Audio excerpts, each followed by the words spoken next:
US manufacturing edges up in August from an 8-month low, but the trend remains weak. Welcome to Market Insight. I'm Ludovica Brignola. The ISM Manufacturing Index came out lower than expected, and that's the latest in a string of signs pointing at a potentially slowing US economy. And as all investors' eyes remain on the jobs report on Friday, which is expected to show that unemployment fell to 4.2%, how healthy is the US economy really? Well, joining me now to talk about all that is Lauren Saidel-Baker, economist at ITR Economics. Thank you very much for being with us today. Right, so Lauren, yet another disappointing figure here. How healthy is the US economy, and what do you expect the next Fed move will be as a consequence? So the economy is starting to show signs of slowing, of softening. We've seen those leading indicators for quite some time now. The good news is the leading indicators on the back end are starting to pick up for 2025, but the remainder of this year will be one of subdued growth. On the consumer side, a little bit more positivity, a little flatter to even slight downside, a slight contraction on the manufacturing and industrial side. But the Fed, as they balance all of this information and new data coming out this week, I firmly expect that a 25 basis point cut, will be their September move. Right, so 25 basis points cut. Now, from the data that we've seen so far, which sectors are poised to suffer the most, do you think? That's in case of a further slowdown. So we will see some signs of strain, especially at this point in the macroeconomic cycle. We'll see more volatility. You mentioned the PMI number that just came out today, and that did show some signs of softening, right? We're still below 50. We at ITR Economics here, we evaluate that PMI on a rate of change basis, and that's where we had been seeing an upward trend that seems to have stalled out just a little bit. We'll need a bit more data to truly confirm the trend reversal, but regardless, at this point in the macro cycle, this is where we see some volatility.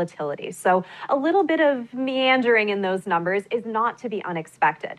As far as sectors go, we are seeing the consumer hold up relatively well. The jobs market, while some cracks are starting to show, is relatively strong given historical averages. So more of our folks being employed, more consumers earning more money as wage growth is still outpacing inflation. We do see that the consumer has spending power. They are still spending, especially in the service side of the economy. The hard goods, though, again, the manufacturing, that's where we do see a little bit more of a distinct pullback, a distinct contraction. So this will be very much a tale of two cities as we close out 2024. Right. And as you've just hinted, all eyes really are on the jobs report this Friday. What are your expectations on that front? We are seeing slowing in many ways. This is slowing from a very red hot market. So some amount of cooling in the labor market was to be expected. That was, again, the consequence, right, of these higher interest rates for longer and just of natural reciprocal pressure. We saw such a tight jobs market in 2021 and 2, so much strain, so much struggle for businesses to go out and hire, that there was always going to be a little bit of cooling at this point in the cycle as demand is easing off. Now, that said, we still do not have a one-to-one ratio of unemployed workers to job openings. We're still at a dearth of workers. So getting closer to that balance, again, getting a little bit more steadiness here in the labor market, that's going to be a relief for a lot of employers who just have not been able to fill these positions. But again, especially in things like the tech sector, we do see a little bit of easing off for those workers, some tick up in the unemployment rate. But again, if we zoom out, take the past couple of years of ultra tightness out of our rearview mirror, we are again seeing a relatively strong, relatively stable labor market going forward. Interesting. And quickly, on the labour market, after the very sharp downward revision, right, that we've seen in the payroll data up to March, how is the market going to perceive monthly payroll data in general going forward, in your opinion? We always have to remember these are not final numbers. We, in fact, will get a further revision in early 2025 to these figures. So revisions, I know that headline number of jobs that, well, they weren't lost, but they just never had been there in the first place. It can be scary. It can be very damaging for sentiment. But we have to remember, again, at the end of the day, this was just a measuring issue. There's always some amount of uncertainty just in these statistical methods.